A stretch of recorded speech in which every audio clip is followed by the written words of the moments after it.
now, this is what I want them to hear. This is powerful.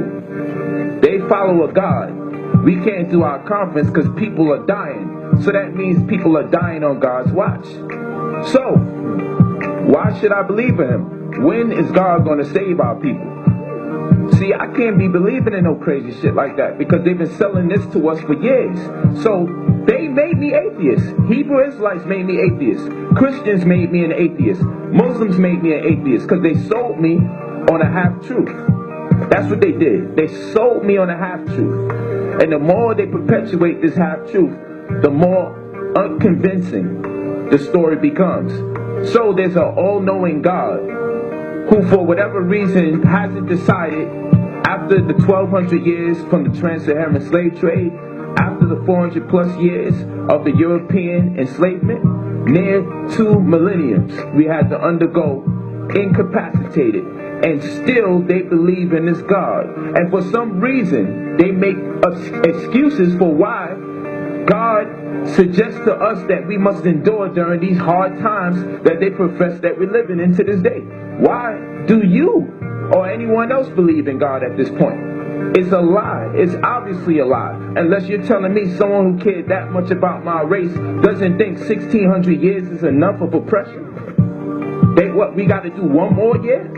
10 more years? How much more years do we have to go with this all-knowing God who made us his chosen children of Israel, and all we have to do is believe in him or believe in Yahweh, bin Yahushua, or believe in Christ? How many more years do we got to believe in this nigga before we see some fucking results?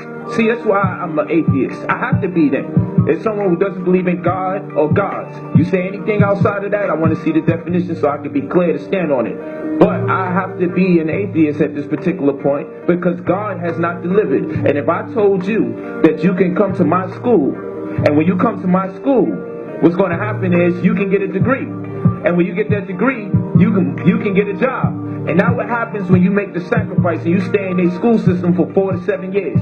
You get your degree, you got your certification, but the only thing you can do is get a job at Kinko's printing paper. Do you now believe in the school system after that? No. Would anybody get mad at you for saying that they didn't deliver? No. They would say, I understand, brother. They promised you something in exchange. You wanted that which they promised you in return. But actually, after all the years you invested into school, your time, your energy, and your money, after you invested your time, energy, and money, you got nothing in exchange. And now no one's going to get mad at you because they'll say, you know what? They didn't deliver. So how come we can't do that with God? When they tell me about God, the only thing they can deliver is speculation. They can deliver me a heaven, but I don't know. No one's coming back from heaven attesting to this shit.